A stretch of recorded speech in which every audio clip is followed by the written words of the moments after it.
You can do a 72-hour fast and learn absolutely nothing. I've seen it. Person completes the fast, posts about it, counts down every hour until they can eat again, breaks it with the meal they'd been planning since hour 4, and walks away having proven something to themselves without understanding anything about themselves, right? You can skip one dinner, just one. Sit with the empty space where the meal would have been. Not distract, not scroll, not manage, just sit with it and learn more in 3 hours than most learn in 3 days of fasting. The difference is not duration, the difference is attention. 2 episodes in, we have the big picture and we have the biology. Every serious tradition converged on this practice. The body runs a Nobel Prize winning repair process when it stops being fed. The metabolic switch, the BDNF, right? Autophagy. Today we leave the biology behind, not because it doesn't matter, it does, but because the biology is the floor.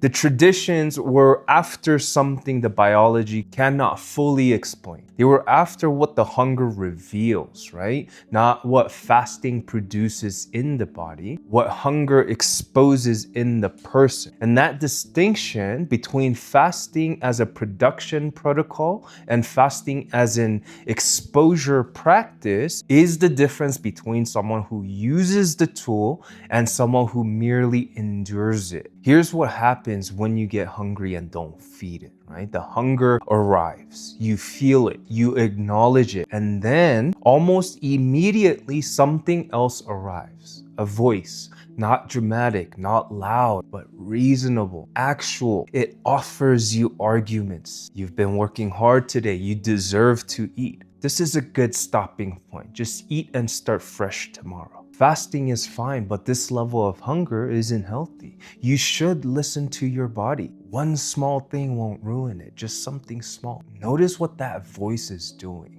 It's not reporting hunger, it's negotiating with you. It is generating reasons, rational, sensible sounding reasons for why now is actually a good time to obey the impulse, right? That voice is not your wisdom. That voice is the appetite protecting itself. And it has been doing this your entire life, not just around food. Around every impulse that wants to be obeyed. The impulse to scroll when you're supposed to be working. The impulse to avoid a conversation that needs to happen. The impulse to reach for comfort when what is needed is to sit with discomfort. The negotiating voice shows up in all of them. Fasting is just a place where the body cannot lie about it because the hunger is real. It is not abstract, and the negotiation is happening in plain sight. You can watch it operate. The Sufis had a framework for this. They called it the self that wants what it wants when it wants it. Ramadan, the month of fasting, was not primarily about discipline in the ascetic sense, right? It was a month-long laboratory for studying the nafs. When the food stops, the nafs starts talking. And it doesn't just talk about food. It reveals everything that had been running underneath the noise of constant satisfaction. Anger that was being managed with eating, anxiety that was being soothed with snacking, boredom that had been wearing hunger's face for so long you had stopped telling them apart, grief that was going straight to the fridge instead of being felt. The Sufis were not trying to eliminate the nafs. They were trying to see it clearly. Because you can't govern something you can't see. And in the fed state, in the constant comfort of civilization that has solved hunger, the nafs is invisible. It moves through your day making decisions on your behalf and you never notice because the satisfaction comes too fast to see who asked for it. Remove the food, now watch who's been running things. I need to name something that the wellness fasting conversation almost never says out loud, right? Fasting can become a new appetite. The body produces specific neurochemical effects under extended fasting. Mild euphoria, heightened clarity, a kind of detached calm that feels unmistakable, like it has a spiritual quality. these effects are real. They are also chemical. And some people start chasing them. Longer fasts, deeper restriction, more aggressive windows. That's no longer a practice. That is the appetite for the experience of the fast, wearing spiritual language as its clothing. The same mechanism that drives compulsive eating, the impulse seeking the chemical reward of food, can attach itself to the absence of food. Same mechanism, different surface. The mystics called this spiritual gluttony. Hunger for the experience of holiness indulged the way an ordinary person indulges hunger for food. So watch for these signs, right? Looking forward to fast the way you used to look forward to a meal. Being competitive about the duration. Posting about it while it's happening. Using the fast as identity rather than instrument.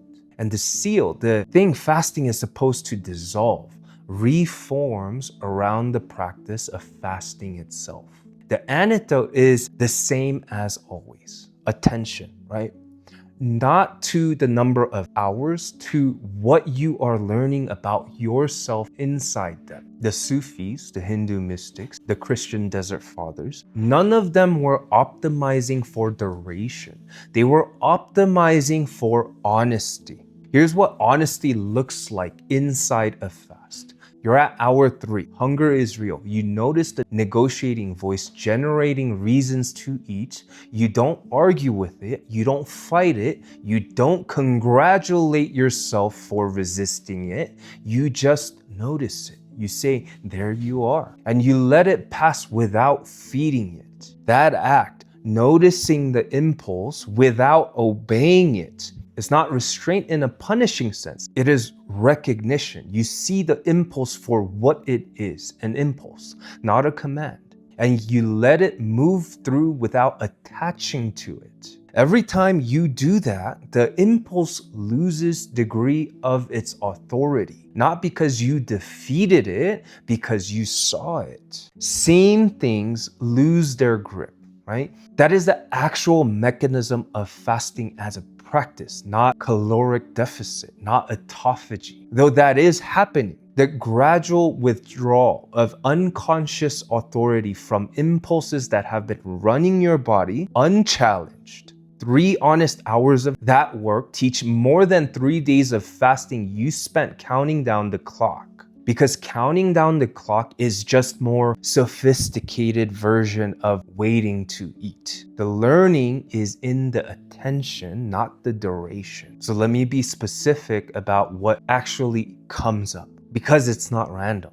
Around hour 3 to 6 of sitting with real hunger without distraction, most people will encounter one or more of these things. Restlessness, right? A physical agitation that has nothing to do with the hunger itself. The body searching for something to do with the discomfort. The desire to move, scroll, organize, plan anything, to escape the still place where the hunger is. That restlessness is the data. It is showing you how rarely you sit with discomfort without immediately doing something to it. An emotion that has been waiting, not always dramatic. Sometimes it's just the low-grade heaviness that lifts into something more specific. A sadness, a frustration, an old regret, something that was being managed without you knowing it by the rhythm of eating. When the rhythm stops, the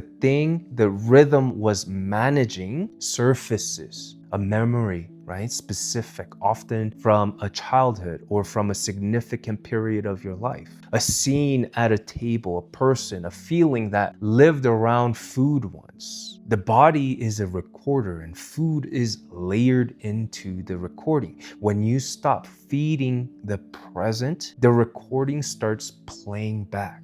The actual size of your appetite. This one surprises people. Most people eating in the modern pattern have never let their hunger calibrate naturally. They eat before they're hungry. They snack to prevent hunger. They eat again before the last meal is processed. When you finally let hunger arrive fully and sit with it for a few hours, it often turns out to be smaller than expected, less urgent, less desperate. The appetite the body actually has, once allowed to find its own signal, is quieter than the appetite has been kept in a constant state of partial stimulation. What you thought was hunger was often just a rhythm, the clock, the pattern, the trained expectation of food at certain intervals. The actual hunger, when you finally meet it, is calmer than you expected. That is its own revelation. I'm going to give you the same instruction the last episode ended with, but now you have the framework to actually use it the next time you are genuinely hungry, not starving, not a medical situation, just normal adult hunger. And you are not in a context where you need to eat. Just wait. Not forever, not as a test of willpower. Just wait long enough to watch what happens. Notice the negotiating voice. Don't argue with it. Don't feed it. Just watch it operate. Watch what it offers you, what reasons it generates, what emotion it tries to route through the appetite. Notice the restlessness. Notice what wants to surface underneath the discomfort. Notice the moment. If you stay long enough, when the hunger peaks and then quiets, when the urgency passes and something calmer settles in, that moment is what the traditions were pointing at. Not the empty stomach, the quiet that arrives after the negotiating voice runs out of arguments and you are still sitting there, still present, unfed and unmoved. That stillness is not deprivation, right? That stillness is what the body is like when it's not being constantly fed and managed. The Sufis fasted to see the nafs. The Christian Desert Fathers fasted to meet what they called the passions, the involuntary movements of the soul toward pleasure and away from discomfort. The Hindu mystics fasted to practice non-attachment to the body's demands. Different words, same recognition. There is something in you that wants. It wants constantly, automatically, without asking permission. And in a world that is specifically engineered to satisfy every want before you even finish feeling it, you have almost no opportunity to see that mechanism operating. Hunger is one of the few places left where you can, because the body cannot lie about it. And because the negotiating voice, when you finally stop feeding it fast enough to hide itself, has to show you exactly what it is. See it clearly. That clarity is the beginning of something the biology alone cannot give you. So episode 4, the ancestral layer. Some of what you feel when you fast isn't yours. It's older than you. And understanding where it came from changes what you do with it.